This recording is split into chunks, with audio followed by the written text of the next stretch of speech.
നിരഞ്ജൻ, എന്താ അമ്മ അകത്തേക്ക് കുട്ടിക്കൊണ്ടുപോയി പറഞ്ഞത്? എന്നെ കുറിച്ചാണോ? ഏയ് അല്ല.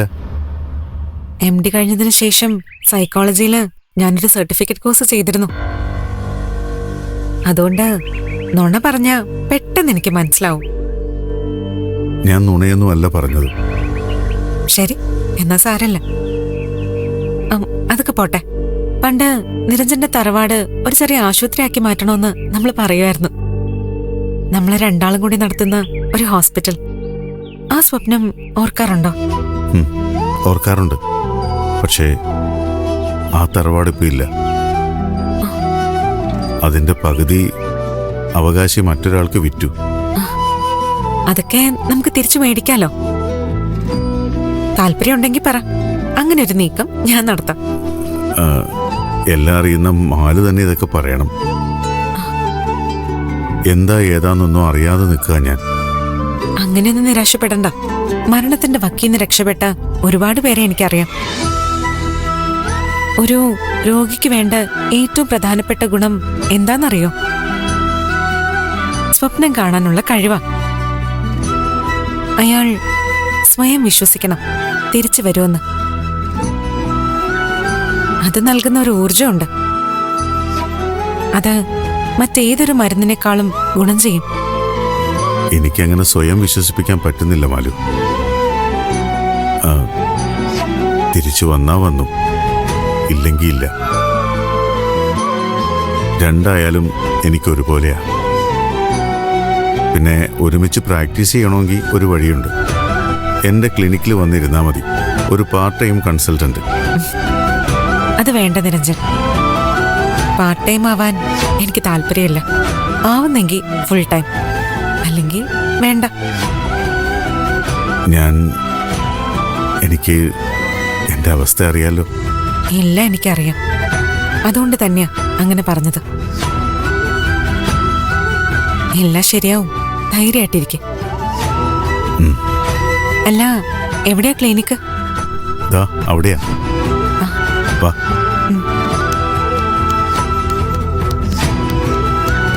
ഇവിടുന്ന് കുറച്ച് പോയാൽ മതി, നടക്കാനുള്ള ദൂരമുള്ളൂ. നിനക്ക് ഞാൻ നല്ലൊരു ആയുധം തരാം. അത് വെച്ച് അടിക്കാവുന്നവരെ മുഴുവൻ നീ അടിക്കണം. അക്ഷരം വീട്ടില് പ്രശ്നങ്ങൾ തുടങ്ങിയത് നീ അറിഞ്ഞു കാണുമല്ലോ. ഇല്ല, അറിഞ്ഞില്ല. എന്നാ തുടങ്ങി. അക്ഷരം വീട്ടിൽ പ്രശ്നം വന്നാ അത് പതിയെ സിദ്ധുവിന്റെ വീട്ടിൽ പടരാൻ തുടങ്ങും. സിദ്ധുവിന്റെ വീട്ടിൽ വന്നാ ഉറപ്പല്ലേ അത് ദേവികയുടെ അടുത്തെത്തും. അതിന് ഇതിനും മാത്രം എന്ത് പ്രശ്നം ഉണ്ടായേ? അവിഹിതം. ആ, അതിന്റെ ശക്തി നിനക്കറിയാലോ. എത്ര പേരുടെ ജീവിതങ്ങളാണ് അത് കീഴ്മേൽ മറിച്ചിരിക്കുന്നത്. എത്ര കുടുംബങ്ങളെ തകർത്തു. ഈ കഥയിലെ നായകൻ നിരഞ്ജനാണ്, നായിക മാലിനി എന്ന ഡോക്ടർ. കളഞ്ഞ് ഒരു രസം പിടിച്ചു വരുവ.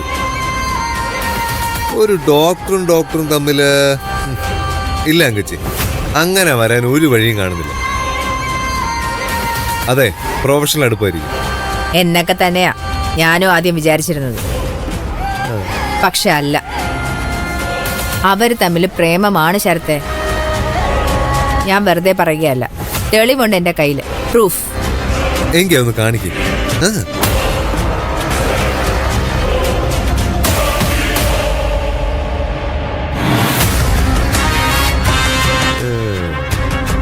ഇനി പറ, ഇവർ തമ്മിൽ പ്രേമമാണോ അതോ പ്രൊഫഷണൽ റിലേഷൻഷിപ്പാണോ? ഇത് മതി, ഇത് വെച്ചൊരു കളി കളിക്കാം. ഇത് പ്രൊഫഷണൽ റിലേഷൻഷിപ്പ് ആണെങ്കിലും അല്ലെന്ന് ഞാൻ വരുത്തും. 3 വീടുകളും ഇതിന്റെ പേരിൽ നീറിപ്പോകയും. എന്റെ ലക്ഷ്യം എന്താന്ന് നിനക്കറിയാലോ. എലിയെ പേടിച്ച് ജയശങ്കർ ഇല്ലം ചുടണം. ഈ നാടും വീടും വിട്ട് അയാൾ ഓടിപ്പോണം. എന്നാലേ ആ ഒരു ദിവസം വരാൻ അധികം കാത്തിരിക്കേണ്ട തങ്കച്ചി. അതിനി അധിക സമയം വേണ്ടി വരില്ല. ബുദ്ധിപരമായി ഉപയോഗിച്ചാ നമുക്ക് 2 പേർക്കും ഇതിൽ നിന്ന് നേട്ടം ഉണ്ടാക്കാം. എങ്ങനെ വേണമെന്ന് നീ തീരുമാനിച്ചാൽ മതി. ആദ്യേ ആ ഫോട്ടോ എനിക്ക് സെൻഡ് ചെയ്യും. ബാക്കി എന്താ വേണ്ടതെന്ന് ഞാൻ തീരുമാനിച്ചു ചെയ്തോളാം.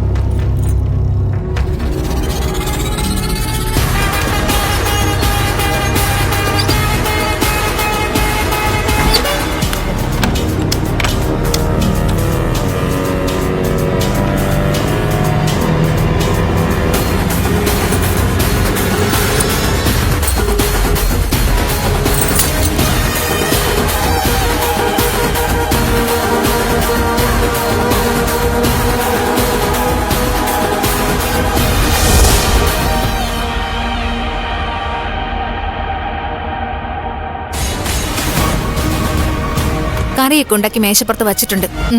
ഇനി കോടതിയിൽ പോകാൻ പറ്റില്ലെന്ന് എന്നോട് പറയരുത്. ഞാൻ പോവും.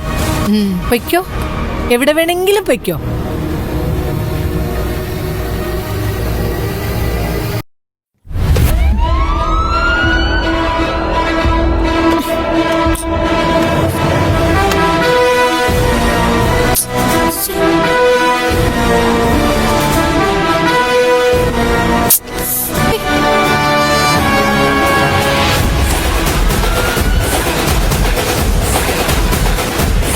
ഇത് തുറക്കാൻ പറ്റുന്നില്ല.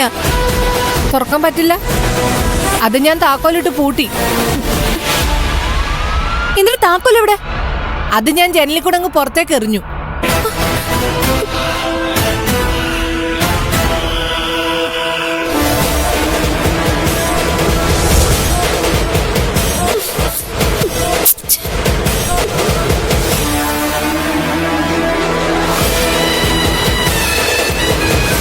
എന്ത് തോന്നിയ നിങ്ങൾ ഈ കാണിച്ചേ?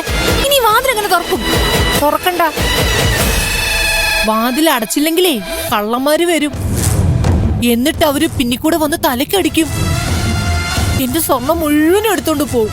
നാശം. എന്താ നീ ഇതുവരെ പോകാതെ നിൽക്കുന്നേ? ഇവര് കാണിച്ച പണി കണ്ടോ?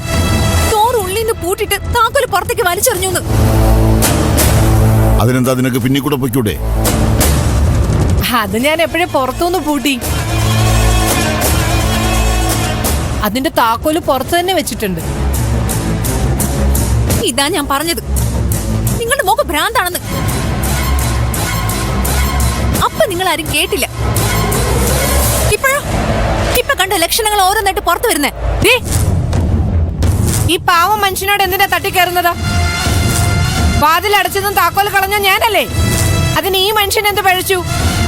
ഇനി ഇദ്ദേഹത്തിനെതിരെ നീ എന്തെങ്കിലും ഒരു വാക്ക് മിണ്ടിയ നിന്റെ തലമണ്ട അടിച്ച് ഞാൻ പൊട്ടിക്കും. ഞാൻ മിണ്ടും. ഇവിടെ ഉള്ള ഇങ്ങേരടക്കമുള്ളവർ കാരണം എനിക്കിപ്പോ കോടതിയിൽ പോകാൻ പറ്റാണ്ടായത്.